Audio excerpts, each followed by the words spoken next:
পরিবারের মুখে অন্ন জোগাতে গিয়ে বহিরাজ্যে মৃত্যু হল বড়খোলা বিধানসভা কেন্দ্রের দক্ষিণ ভাঙ্গারপাড়ের তরতাজা যুবক নিয়ামুদ্দিন তালুকদারের। ঘটনার বিবরণে জানা গেছে, গত মঙ্গলবার বহিরাজ্য দক্ষিণ ভারতের ব্যাঙ্গালোর যাওয়ার উদ্দেশ্যে বাড়ি থেকে রওনা হয়েছিল নিয়ামুদ্দিন, কিন্তু গত বৃহস্পতিবার দুপুর 2:30 নাগাদ উড়িষ্যায় ট্রেন থেকে পড়ে তার মৃত্যু হয়।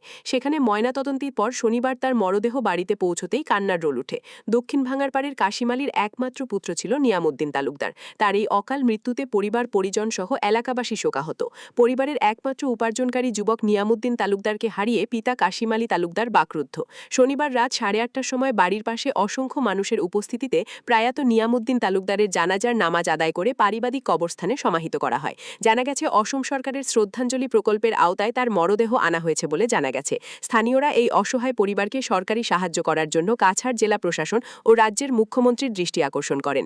বড়খলা থেকে সুলতান আহমেদ বড় লস্করের প্রতিবেদন, ঈশান বাংলা নিউজ, শিলচর। আজকের দিনে খুব দুঃখিত। আর একদিকে আমরা ভাবছিলাম তার যখন কেন অ্যাক্সিডেন্ট হয়েছে, কাশিমুদ্দিন সাহেবের ছেলে নিয়ামুদ্দিন বাংলাদেশের পার্ট 3 আমরা চাইছিলাম যে তারা হয়তো কেন আনা যাইতো না বা ইয়ে করতাম না। যারও প্রচেষ্টায় বা এখান পর্যন্ত এই প্রসেসে আমরা প্রত্যেককে ধন্যবাদ জানাই। আমাদের বাংলার পার্ট 3 নিয়ামুদ্দিন তালুকদার মহাশয় গত 18 তারিখ 16 তারিখে এই বেঙ্গালুরু যাওয়ার উদ্দেশ্যে কর্মসংস্থানে উড়িষ্যাতে রেল দুর্ঘটনায় নিহত।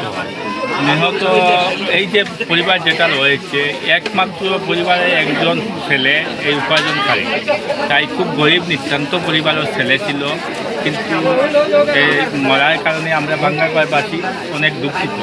নিয়ামুদ্দিন তালুকদার ওনার 16 তারিখ বেঙ্গালুরু যাওয়ার পথে উড়িষ্যায় ট্রেন দুর্ঘটনায় নিহত হয়েছেন এবং আমরা সবাই আমাদের বাঙ্গারপাড় আইসি স্যারের সঙ্গে যোগাযোগ করছি এবং বড়খলা ওসি স্যারের সঙ্গে যোগাযোগ করছি এবং আমাদের বড়খলা বিধায়ক মাননীয় কিশোরনাথের সঙ্গে যোগাযোগ করছি। সবর তত্ত্বাবধানে আজকে যে আমরা অ্যাক্সিডেন্টের লাশটা বাড়িতে পৌঁছেছেন, সুন্দর সুষ্ঠুভাবে পৌঁছেছেন। আমাদের সব খাসাড়ের ডিসি মহোদয়ের দৃষ্টি আকর্ষণ করছি এবং এসপি মহোদয়কে দৃষ্টি আকর্ষণ করছি। ওনার সবর সহযোগিতায় আমাদের লাশটি বাড়িতে পৌঁছেছে এবং উনি খুব নিতান্তরিত গরিব হিসাবে একজন দরিদ্র পরিবার।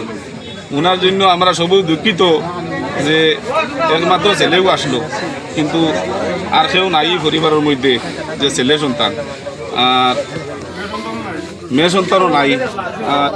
এই বলিয়া মোটামুটি আমরা তার যে মৃতর জনাজা করা হইব